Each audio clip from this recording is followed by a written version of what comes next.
It's just one boy now. Chaps, take the sign down. Change the smash that. Just smash it. Smash the 2 and smash the Z. And it's just boy, and the T. Smash the T and the Z and the 2, and it's gonna be just boy. Just cut it. Straight line. Welcome to Just Boy.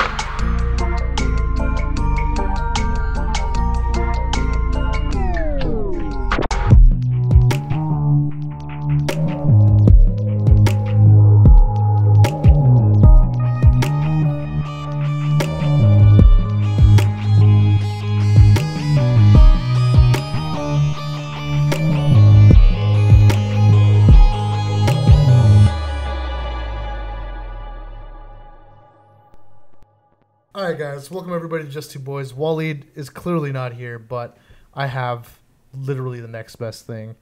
Instead of Waleed, instead of his stupid penis jokes, instead of his dumb little mug, instead of his sweet attitude and his charming smile and his just lovable goofy laugh and all the sweet memories and good times we've had together, and instead of all of that, I have something way better. Today I'm very honored to introduce our first female guest and possibly my co-host for today. Please give it up all the way from Vancouver, British Columbia, HorsePowar. Oh.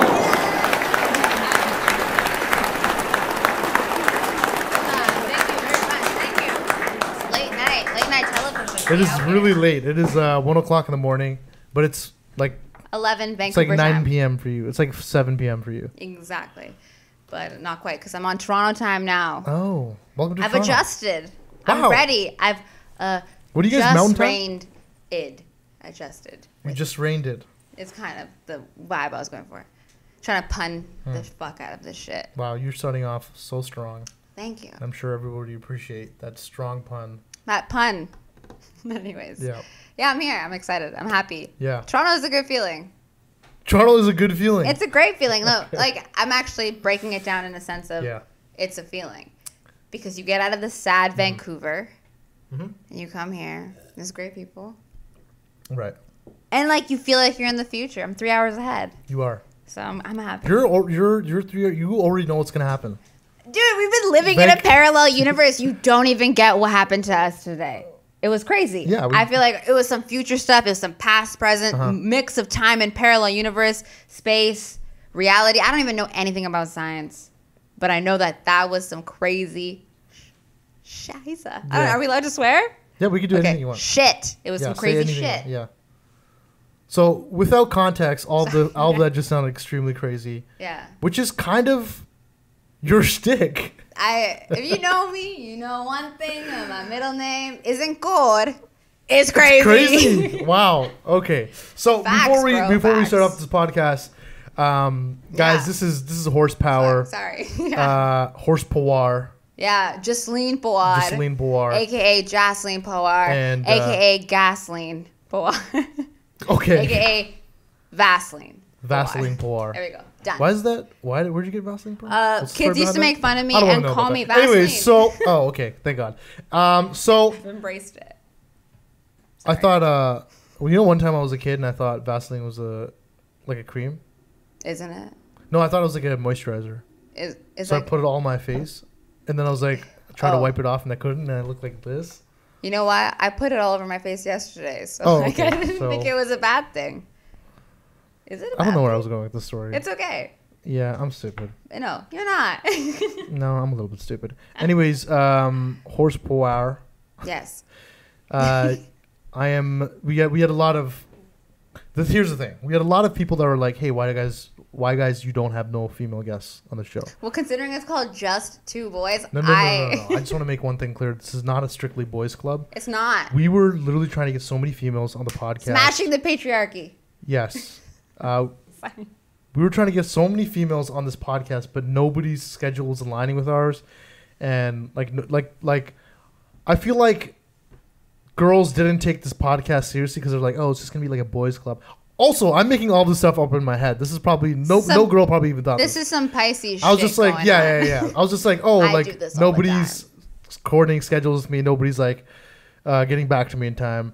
and then we have like all these episodes with guys, and I'm like, we need a female. We need our first female to be someone that can break down the barriers of patriarchy that we have set up, the barriers of mansplaining that we've set up. Oh, I will mansplain and we need you to come. We need a female to come in here and just to tear, and just to reach into my chest and rip out my manhood. Ooh. And say, this is not a good thing that It wouldn't be the first time. Take this manhood.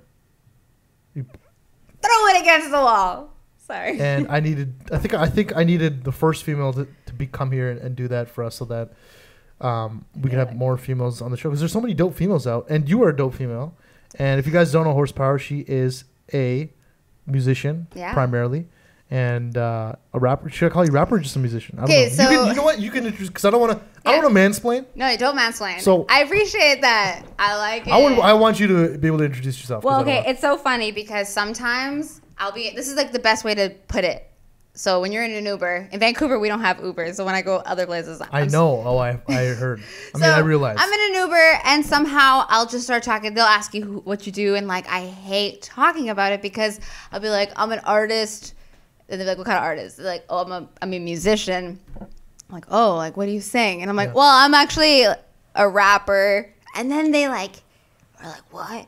You don't look like a rapper. Or they're like, you don't look like a rapper? Yeah, some people think that. Or they're like, just like, oh, you're a rapper. And typically they're like white guys or white old dudes who are like, rap music isn't real music. And so I used to just say performance artist because I have a degree in theater. I do poetry. I like to say I'm a comedian. Yeah. But I'm actually a rapper.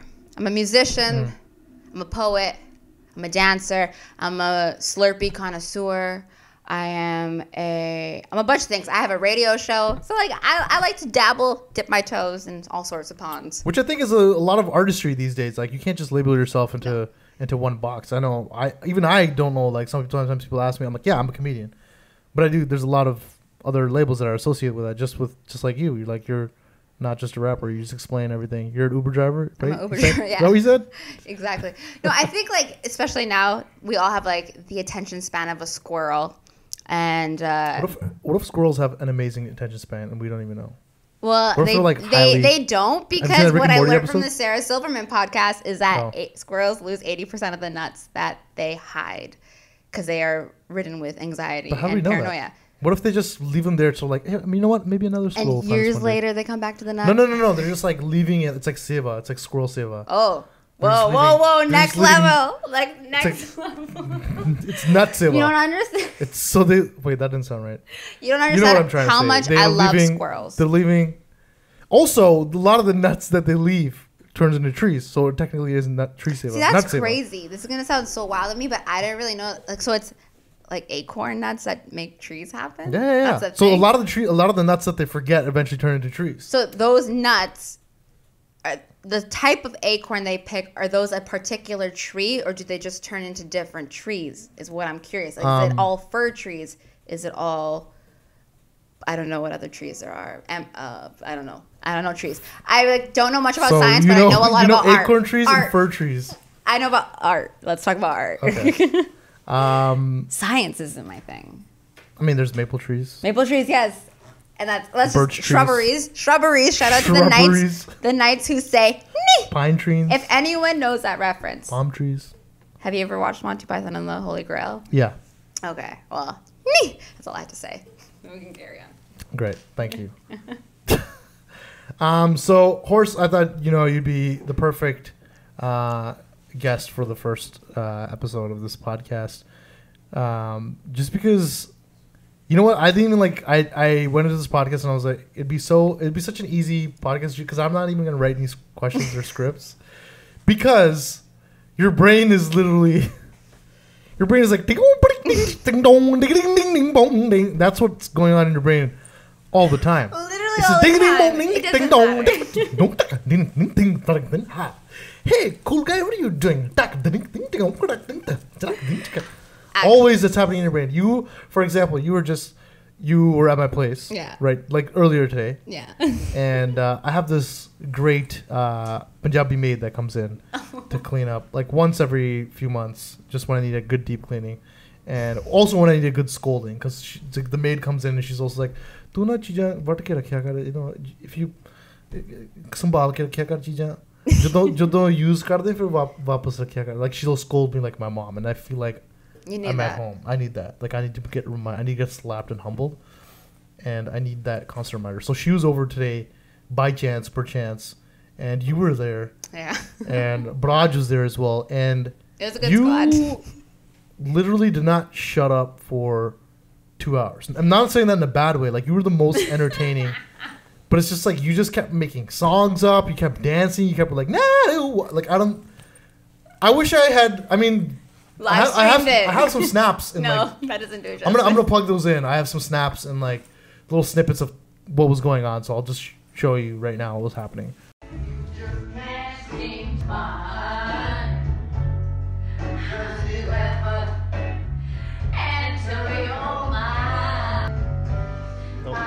Go back to sleep. Going back to sleep.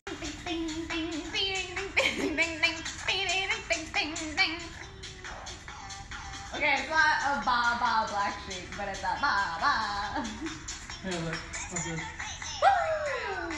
My spot, he said, "Hey, homeboy, what you got?" I put it beside his hand, about 25 shares jumped out the van. Get down, punk, Palmdale. Come back to me. Now that here was a perfect, and the doctor said, "What do you need?" And I said, "I need 3 bodies." And he said, "Man, no, what do you seek?" And I said, so that's what was happening for pretty much 2 hours straight. Yeah. And then you left. You had to go get some dinner with a friend, and so this maid was still there, and I was like, "Hey, tusi ki socha about it, right?" And which means for all you non-English speakers, what did you think about her? And she's like, "Oh yeah, you know, she was." I'm just gonna say in English, yeah. She's like, "Oh yeah, she was like, you know, she was a little bit different. Thodi ajeeb, you know, thoda strange. Yeah, thoda. Call me strange. Oh, the koi singer honi hai na? She immediately thought you were a singer. Well, because I was singing the whole time. I was singing musical theater. I was singing old like rock. I don't even know. I was singing the Classic Man, but like my own version, like the Cuban pinstriped hat guy. Oh, like the song, the classic. I'm a classic man. Oh, 2 sunnies on my head. Yeah, you know I'm a classic. You also were very disappointed that the Classic Man was sung by a guy that looks like Jindea. Dude, and not like what you described. It's funny with the internet because I started hearing about the Classic Man song through like Twitter or like videos of other people singing it. And so I started assuming it was like this chubbier, like Cuban dude with the fedora that was pinstriped in a pinstripe suit. And he got to sing like this. Like a froggy voice. And that's what I assumed it was. I thought he was just like a bigger dude. And then I saw the actual song, like the video, and it was like this fly-looking guy. And I was like, this isn't the Classic Man. And then you picked up her laptop and you threw it across the room. I did. I was upset. And you said, everything I've ever known is stupid. Why? And this is when you realize, like, when you read a book, it's so much better than when you watch the movie. This was this was that point. Case signed, sealed, and delivered. Do you have a sketch? Can we include a sketch of what you thought he would look like? I'm gonna get you a sketch. Dude, I have that Snapchat of my face. Oh yeah, that too. Oh yeah, we can put that in too. I love the froggy voice. Right. So you're just naturally like very entertaining, and not at all annoying at all. Yeah, some would say. I appreciate the love. Shouts to the maid who was like seriously like cleaning in your shrill voice at the top of his lungs while she's trying to clean. And so she's pretty much like, "Thodi ajeeb, she's like, different, hai na? Thodi uda kuch hai, kuch." That was the real me. She had a window into the real me. Kuch hai. Not everyone gets that, but she liked you. She's like, I like her. Because you know what I think? She's a nice. She's a little bit weird, and she have a problem. Maybe problem. Yeah, have little mental problems, but she's good. Mental state of mind. But she liked you a lot, and she was very entertaining. I think I was just like authentically myself, and that is a dingus. Have you always been an entertainer? If not, when did you realize, like, hey, I'm an entertainer? When did I become an entertainer? So I remember like putting on my very first concert at my house when I was like 4 or 5 years old, and we like sold fake tickets, and by sold I mean I gave them to my family members. And you made them? Yeah, me and my cousin Simi made them, and then Simi was the host, and I danced to a bunch of Hindi songs. Now, this is going to be me selling my mom out, and I feel really bad, but my mom laughed so hard that she kind of, like, lost it. What does that mean? She laughed so hard, she might have or might not have Peter Pants a bit. You got your mom to Peter Pants at 4 years old? 5 maybe. I was maybe 5 years old. Wow. I was dancing weirdly great. And, like, I could dance number after number after number, dancing to all the Shah Rukh Khan songs, and, like, it was freestyled, and it was so good. I have videos of it, and it's kind of weird because I'm like, are you recording, Mom? Are you recording? And I'm, like, dancing. Like, it's kind of weird.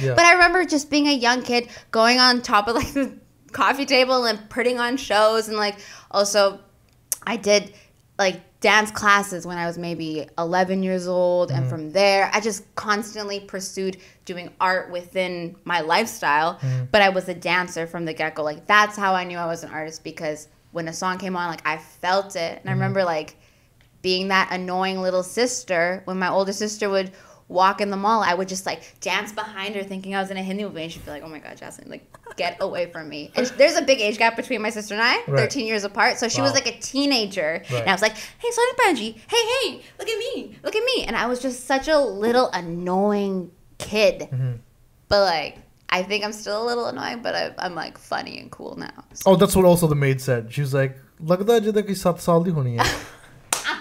And I was like, no, she's 26. No. Yeah. And that was 7, by the way. Yeah. So she thought, she's like, oh, she's.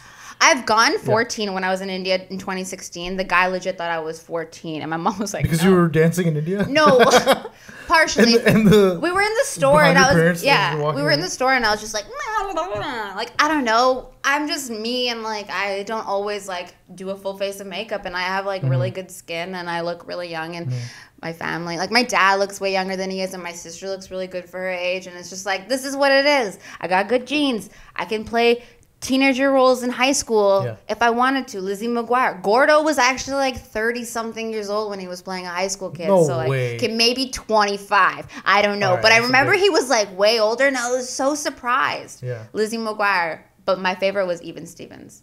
That was a great show. I loved Even Stevens. That was such a good show. There's this one time in Even Stevens where they have one of their band sings a song, and it's like, the bunnies in my brain go hip hop, the horsey in my heart. Off the rain in my skull goes drip, drop. Click, clock, click, clock. It's so good. It's such a banger. YouTube it. Sorry.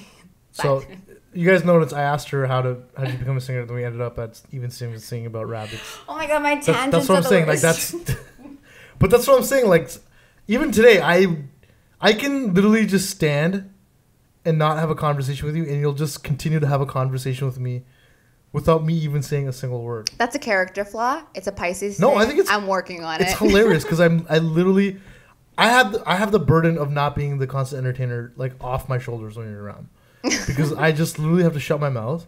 And you're like, ah! And you just do everything. Jazz and hands like, this is great. all the time. Because when I'm in public places, when I'm around people always expect me to oh my be God. entertainer. Like earlier, is that just rain? Is that just rain? Yeah. Like, get him, girls! Okay. Sorry. Yeah, so then you dance. Yeah. While you're So younger. And then what got you into doing, like, rap music yeah, and, like what writing shit? Yeah.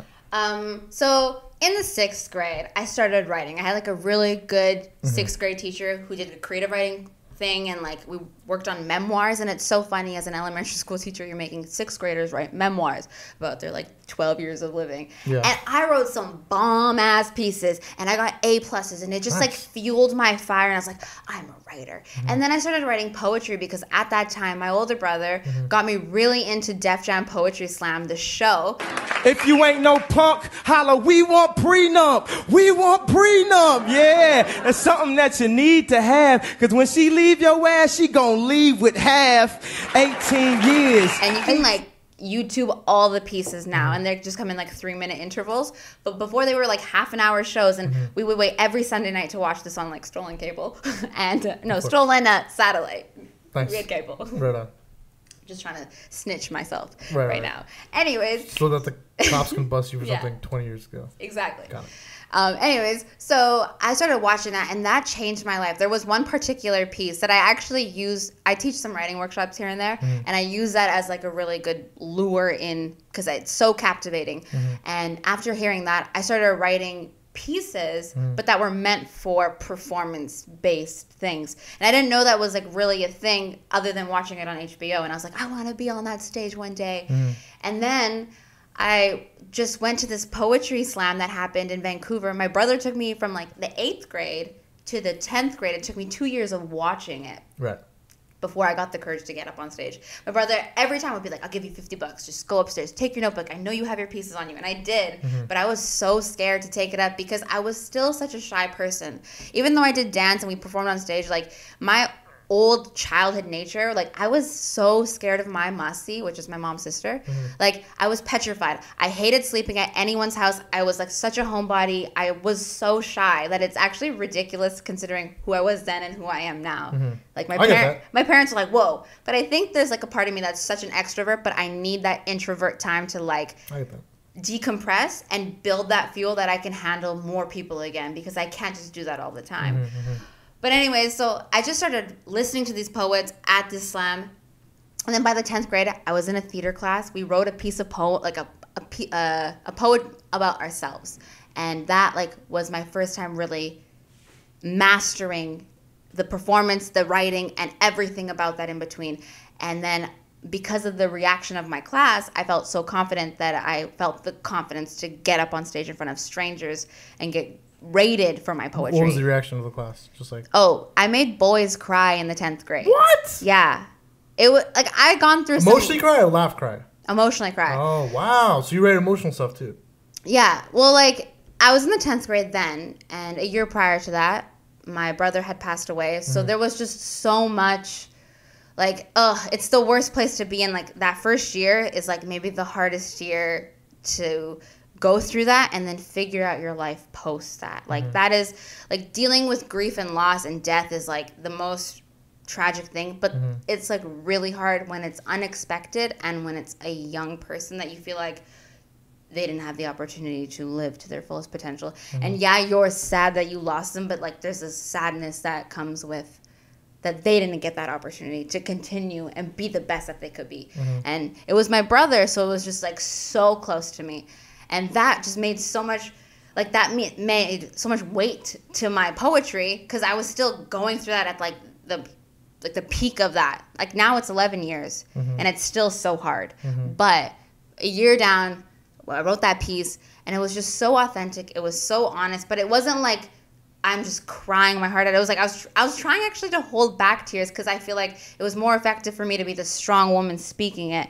And then I did cry, but like it was a weird experience as a 10th grader. You don't know how to be socially, and you're just vulnerably opening up. And it was so liberating that like, because you don't really learn that in school. You don't learn how to be vulnerable, open up, and be sensitive and like express yourself in a healthy way. And I think a lot of people suppress feelings, and writing gave me that courage to just like say what was in my head and not feel like it was just living in my head. But as soon as I set it out on paper, it existed there and it was no longer burdening me anymore.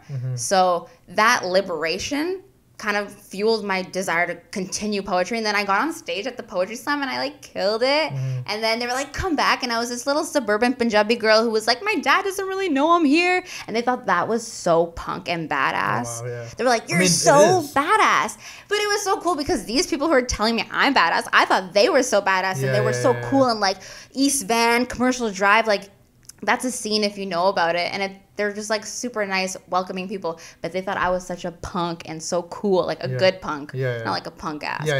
They were like, you're so cool for doing that. And like I wrote some bomb ass pieces, and then it turned to like funny pieces because I was so tired of writing about sad stuff. There's a certain point you can take of just like constantly exerting out sad art, and it will take a toll on you. So I started doing comedy because that's just like naturally, I'm a funny, happy person. It's just sad shit happened to me. And that kind of like brought in light, and I was like, whoa, I could really continue to be this artist that I found in the 6th grade that has matured now. I'm 26. It's like really crazy because I really worked at this for a long time. Yeah. Wow. Yeah. Sorry, that was my spiel. No, that was great. That's exactly the question I asked. Exactly the answer. I didn't detour. You did not. Yay! No, that's incredible. So you writing, like you taking the pain that you went through, and kind of turning that into something that would liberate you, and a form of expression that you could use in these spaces, and then even going a step further and taking that and turning it to comedy, and then eventually turning that poetry into rap. Like, how did you get into then laying down on the beats? Laying on the beats, yo. Okay, so like in the 12th grade, this is all like high school stuff, but it's so funny because I was like such a theater nerd. In the 12th grade, I would come home from school and like go on MacBook photo booth and like literally YouTube rap beats and like find the hardest. Like, it was just so bad, the beat. I would never rap over it now. Yeah. And I would just I think I know exactly the like, it was beats just some like Chicago. And it's like an emoji of a speaker. Yeah, it was just like too intense. It's like stock beat. Oh, it was so bad. Yeah. So I would just freestyle over and then those. like there's like a free beat sample. Yeah. Beat sample in the background. Yeah, okay. Just so that no one could so jack that up. Yeah. But so I would just freestyle over that, and it was like a range of things. It was a lot of funny things, but also like me being like this like spiritual young child. I don't know. And then I remember there's this one video of me when I'm wearing like my old like I used to be a cashier at a produce market, and I was wearing that shirt. And I came home from work and I was just like, whoa, like you a hustler, girl. Like now that I watch that, but I genuinely feel like I really just started rapping after in university. I would party a lot, and in partying I would freestyle a lot. Through freestyling, my friends would all be like, yo, you gotta lay it down. You gotta put this on beats. Like, I was so good at freestyling, like drunk, that they were like, yo, this is like, you gotta take this further. And then I would just have so much fun living in a house of girls. Like, it was like, where'd you go to school? UVic. Okay. Go Vikings. Where's that? In Victoria, in Vancouver. So you had to take like the boat. I had to take the ferry. Got it. So I would live on an island. So once you're on the island. Oh, so you're like away from home. So I was so like, I lived on res, free. and then I had a house with a bunch of girls, and it was like this creepy 100-year-old house that I swear was haunted, and we had a really weird landlord. Yeah. And I at one point I think there were legit squirrels in our roof that were doing like breakdancing because we could hear them everywhere. Right. But because of that, the girls were just like, we were just like partying all the time, and I was just rapping. That was just who I was. Yeah. And then I like wrote my first rap to a beat that my friend sent me. His name is Spencer. Spencer, bro. This one's for you. He was the first person who like really believed in me, and that rap is called Dank Puss. Nice. With $2 signs instead of S's. Wow, so you did the $ thing before. Bad Baddie? I don't know. Who was the $ the other day? I don't know. ASAP. Travis Scott, ASAP. You were before them. I was before They saw your name. Yeah. Well, They saw your track. This was maybe like Kazaa, Aries, 2012, 2013. Okay. So yeah, that was the song Dank Puss, and I like that. That song is raunchy. So Dank Puss. Yeah. Okay. So let come on. Let's not mansplain on this. Pretty much what it was is like I was super inspired by Tom Green, Das Racist, Andy Milonakis. Hey, shout out to Heems. Yeah. Shout out to Tom Green. Heems low key like knows that he changed my life, and like we had Twitter beef for a bit because I was such a fan, and then now we're friends. Yeah, he blocked me twice. Why? Because I was crazy. Because I was like Cause I am crazy, but like he. Like his raps, that Das Racist. But he was also crazy. It changed my life. Like hearing that come from another Punjabi mouth, dropping those Punjabi raps, I was just like mind-boggling, mind-blasting. Yeah, I'm telling you. Us from Sapna from Mumbai, this is straight mind-blasting. Oh, here we go. Right. Yeah, sorry. Our camera cut off. I don't even know. I might just edit that part seamlessly. I always used to think that Heems was the other guy in Das Racist. Because the other guy had like a Judah and a Dadi. Yeah, Cool AD. Yeah. I don't even know his name. No, I was a big fan of them. Yeah. Actually, yeah, me too. I'm going to Pizza Hut, Taco Bell combination. Yeah, actually, I guess if you're doing your version of it. That's how it went. What do you mean my version? I'm at the Pizza Hut. I'm at the Taco Bell. Oh, is this I was trying to do what you were supplement? doing. No, that was just me like trying to go on the same vibe. Got it. No, instead of being like a clash of titans. I'm just saying what their song was. No, yeah. I'm at the combination Pizza Hut and Taco Bell. But they hated that song. That was my favorite song. There's so many great songs. Anyways, so Das Racist, Tom Green, Three Low Key, which was like Nasty, Jody High Roller, aka Riff Raff, and Andy Milonakis. That was like recent. That was recent, but like Andy Milonakis was a huge inspiration for me. I dressed up. I dressed up as him for Halloween one year. I literally had like a red plaid shirt with a pillow underneath. Oh no! I'm a terrible human. Whatever. Anyways, I had a hairband that had a bag of peas attached to it because I was like, I got peas on my head, but don't call me a pea head. Bruce Lee's on my head, but don't call me a Lee head. A tree on my head, but don't call me a tree head. Now, please excuse me. I got to get my tree fed. Oh, that was the wrong one. You wear name brands, and I make my own clothing. I hang out with an apple who loves self-loathing. I hate myself. I totally see those inspirations being. So that was where the beginning of rap started because all my raps were joke raps. And I don't want to be like, I was a joke rapper first, but I love humor. And I'm such a sucker for comedy. And I think I'm hilarious. So I would do all those things. And then all my songs in the beginning were so raunchy, so like obscene, so in your face that it was like you couldn't ignore them. And it was because I would just wanted to like be like, blah. Right.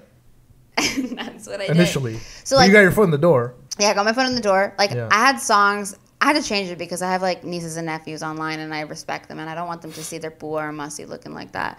But then would you limit your art because of that? Like, no, but in the beginning, making my name for myself in the sense of like a serious artist versus like just doing joke. I just wanted to like put shit I cared about out first and then here and there intersperse it as they grow older and they can like respect me. I just don't know. I was saying some raunchy ass stuff before I deleted it all. Your first track was called Dank Puss. Dank Puss. Then it was Pabst Smear, like the PBR beer, but like Pabst Smear, like the ladies know for sure. Boys should figure it out.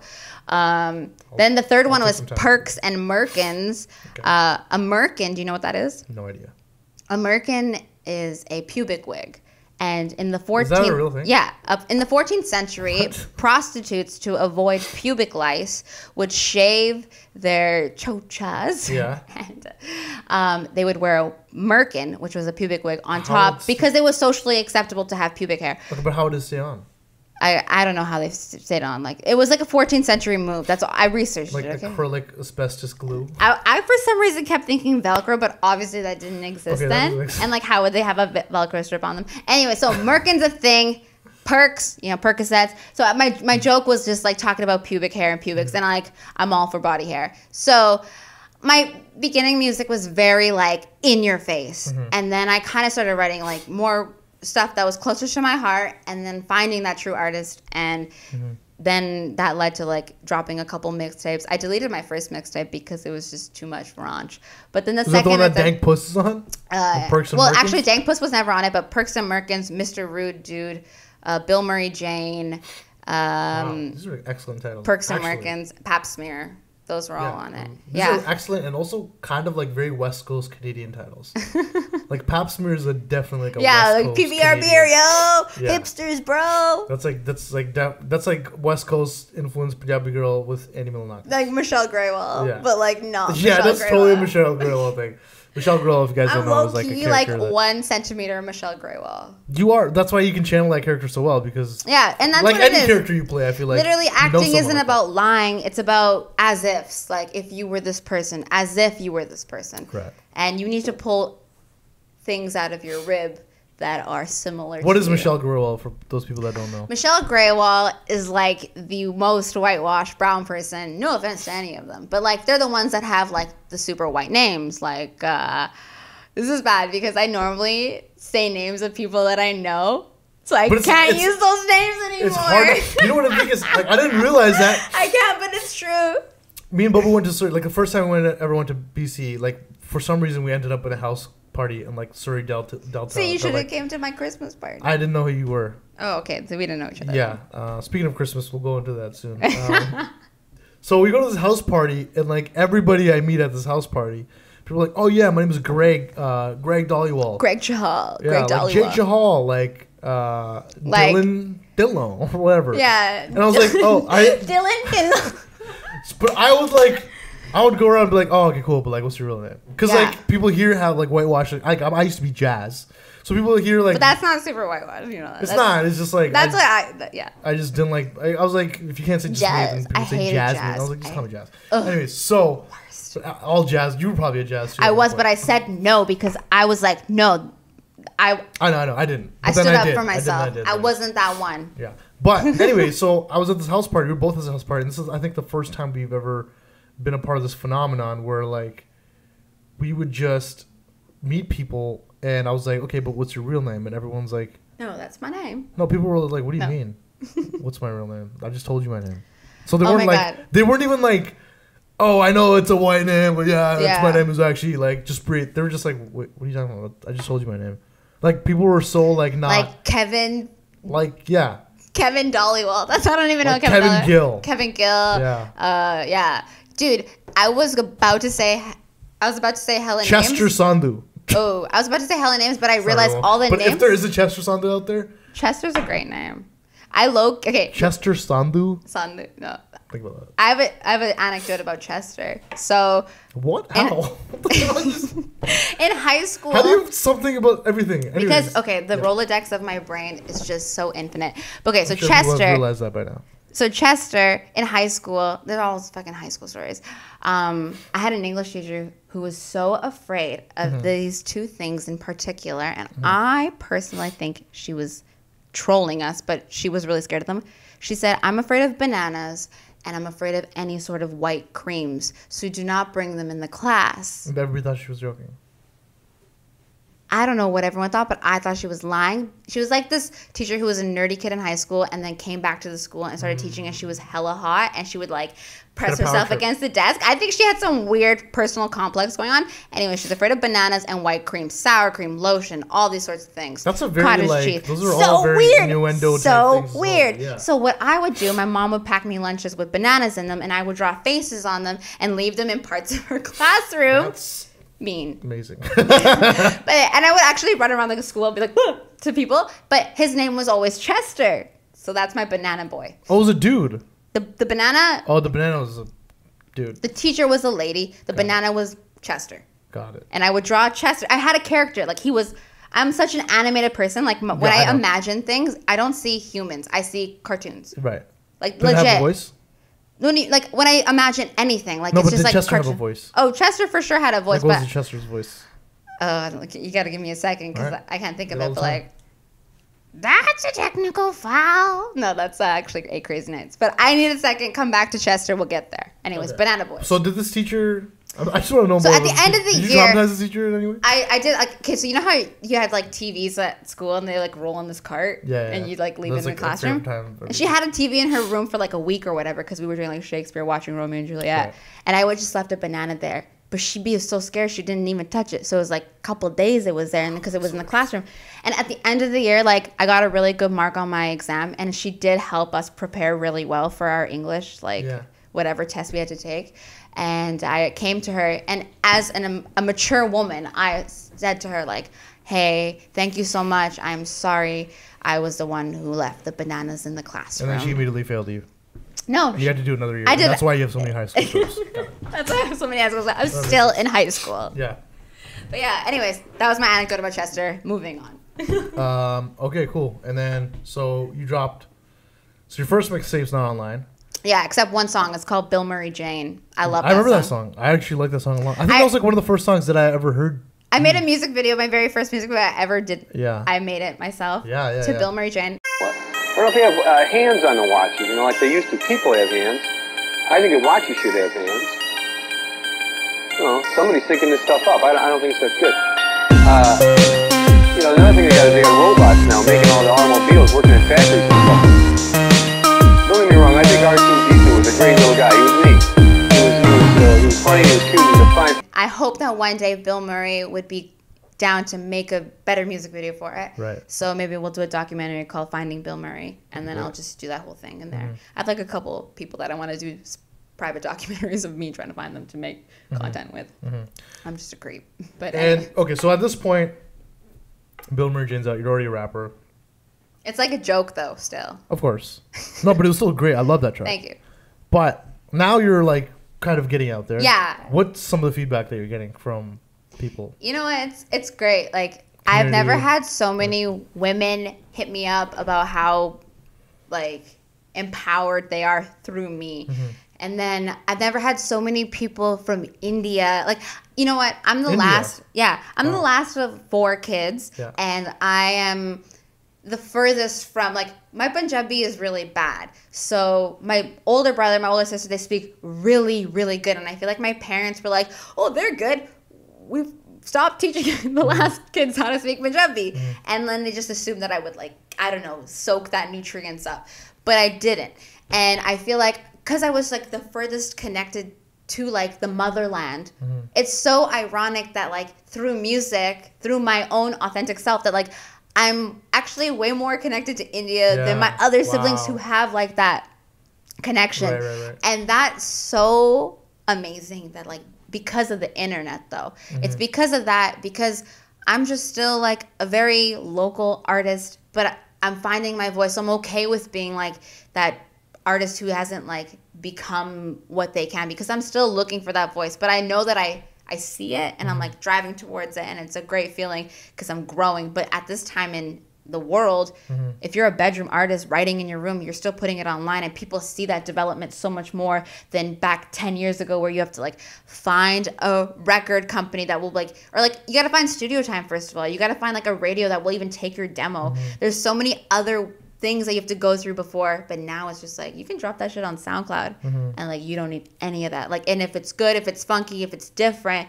it's gonna catch attraction. So I don't know what the question was again, but no, just like feedback from. Oh yeah, people. Women love it because it's like you're a Punjabi girl that's rapping, which is like at that point, what was it, 4 or 5 years ago? So it's still a very new thing. It's so new, and I'm still figuring out. Still, it is a new thing. Yeah, and so I just get a lot of feedback from, like, a lot of Punjabi people who are, like, super proud that I'm just being myself, and I think there's a lot of cultural stigma that comes with what is expected of a Punjabi young adult, and the fact that I recently realized, like, my mom and I, we're both still evolving. I live with her, like.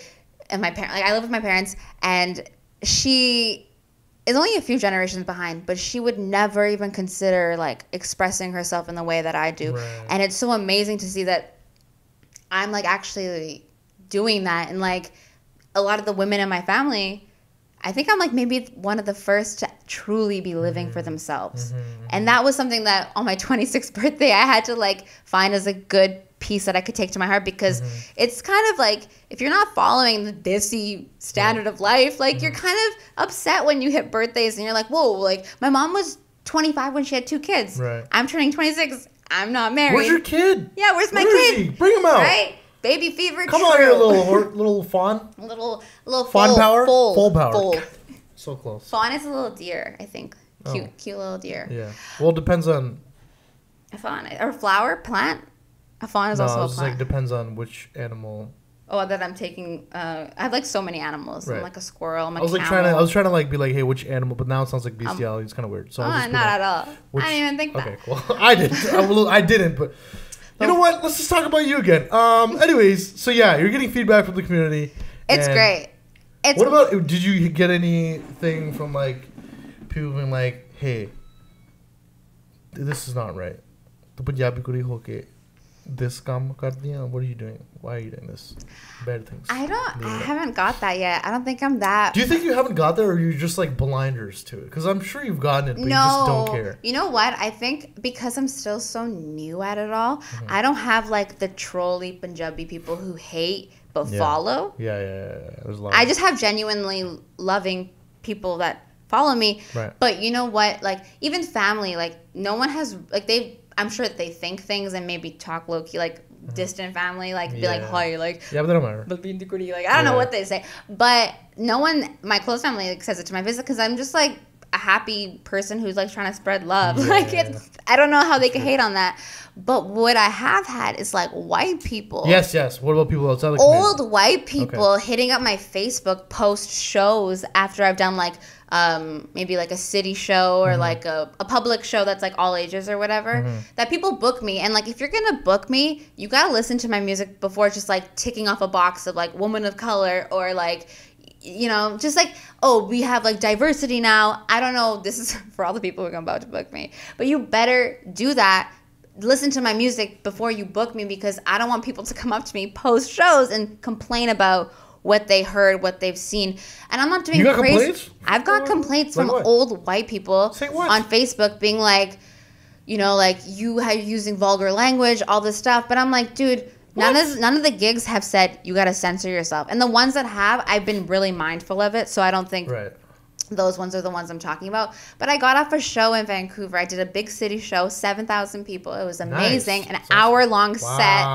It was so long. So dope. I brought Bhangra dancers on, and I brought our dole player, and then we were dancing to Rod Stewart. Do you think I'm sexy? Yeah. If you want my body, let me know. I like totally butchered that. Yeah. But anyways, like you never see that. You don't see Bhangra dancers dancing to Rod Stewart.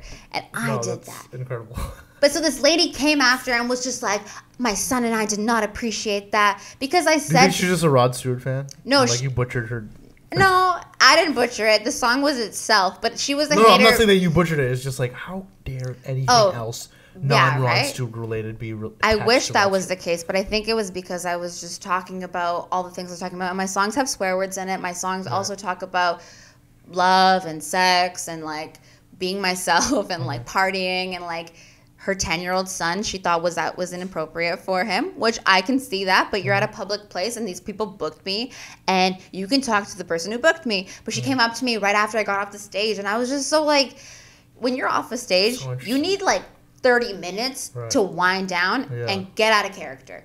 And she did not do that. And she like came up to me with her like white lady smile. Hi. Mm-hmm. Like that, right? Mm-hmm.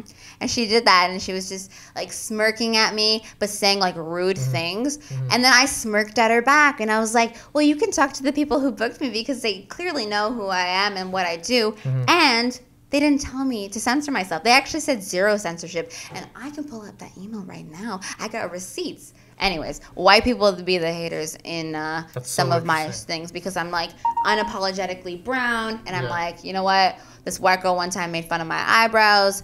F her. This song is about her and I'm happy to be hairy. And now white girls are coloring in their eyebrows to look hairy. So now what? Wow. What other stuff are you working on right now? So I spent the last year quietly working on music. Refining. That's not true. Because you were part of a big comedy production. Oh, 100%. That was the best experience of my year. That brought me out of darkness into the light. Really? Kind of. I was going through a hard time. The first time I ever met you, you were... I hope I can find a picture of this, but we were on a boat cruise. Yeah. This is for a wedding that I was invited to that you are related to.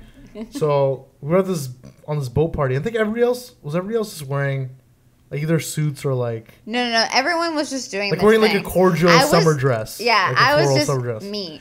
And you showed up to this party. Yeah. Already. No, I wasn't. Having partied for a little bit. No, I hadn't partied. What? No, Madi song. I was sober. So you're no way. When I got to the party, I was sober. Okay, no, I'm talking about when I met you. That moment. Well, that was the party. Like, yeah, that's what I'm saying. It was like only like legit. Like, I started drinking as soon as I got on the boat. Okay, fine, fair enough. I don't know when I met you, but we were both wearing pink. Yes, I was wearing a pink blazer, and I was wearing a pink and Cameron. you were wearing a pink Cameron dress. Which is the funniest. It was just like, wake up, look at me. Yeah, literally everyone was like, oh, that might be like her. That's like their weird cousin or something. Like, you know, people. Those are the haters, but people who I noticed that, but I was like, yo, who is this girl? So like, I think we were matching. You're like, oh my god, what's Sam? It was crazy. We're matching. If only you had a camera on your jacket, blah blah blah. I was like, yeah, I should have gotten in the back of my jacket. And then I remember you were like looking around at other people and you were like, hey, it's actually us getting married. We're gonna get married. Like you were saying some random stuff like that in front of like everybody, and everyone's like, what the hell is going on? And I'm like, Listen, guys, I just met her. I have no idea Yeah, who she right. is. Yeah, I was crazy. I was laughing. I thought it was hilarious, but it was just a very funny. No. I'm not. I'm not bad. I thought it was funny.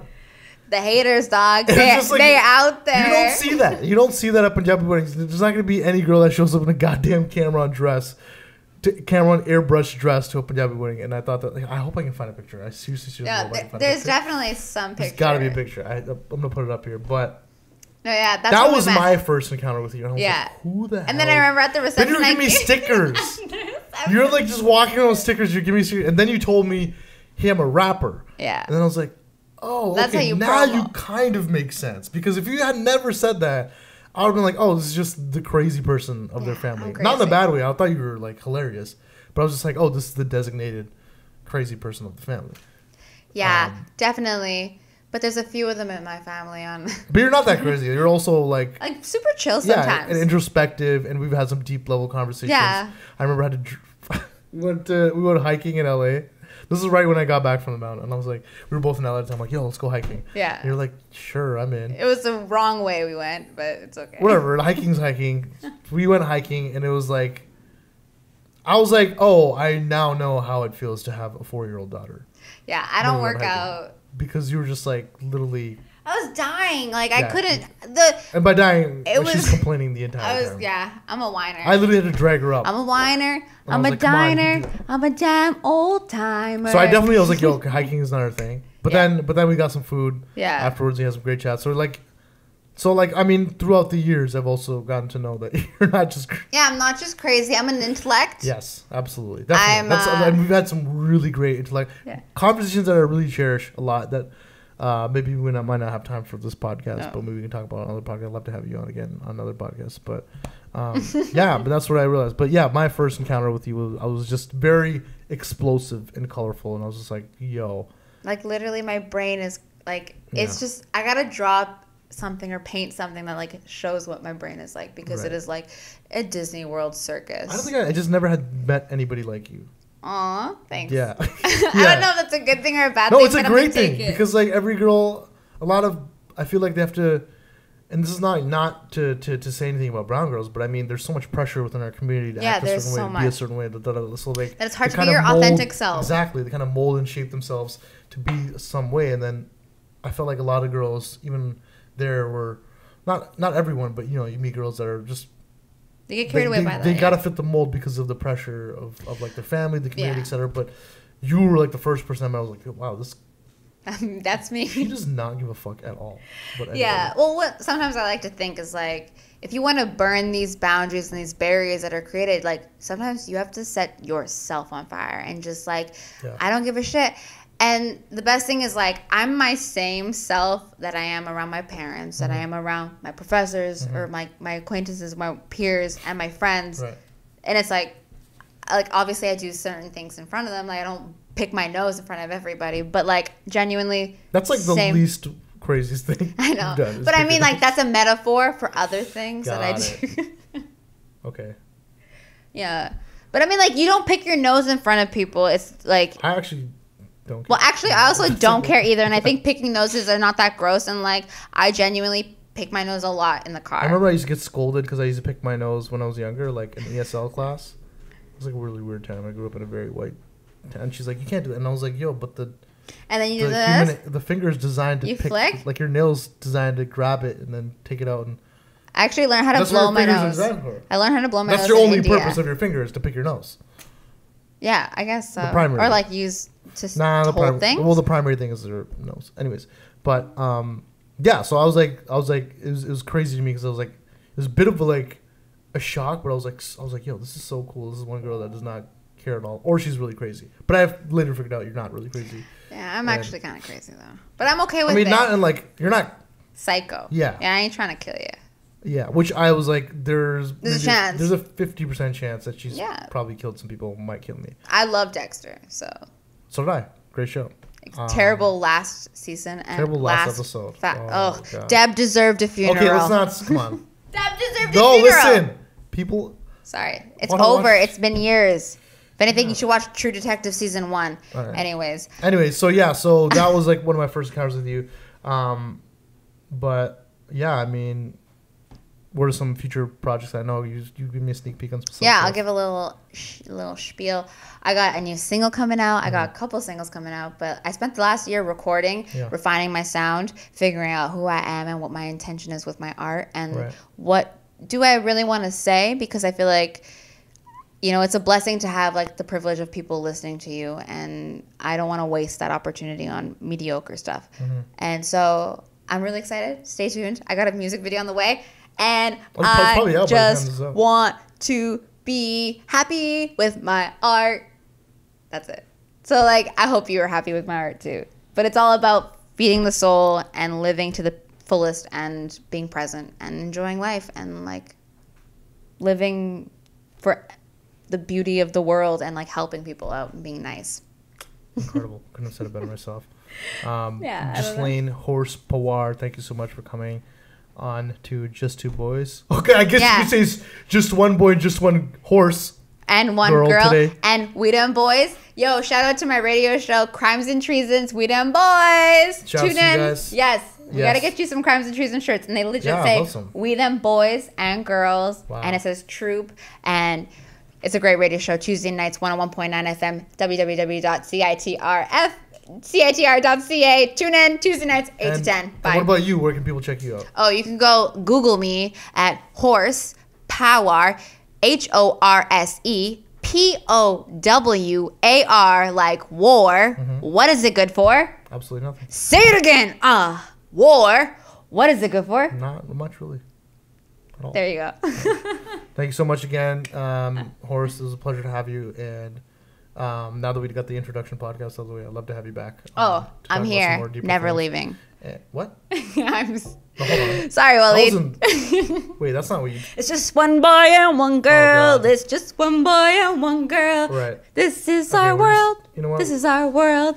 Yeah, we'll just have you play off singing some ridiculous song. Just one boy and one girl. Just one boy and one girl. This is our world.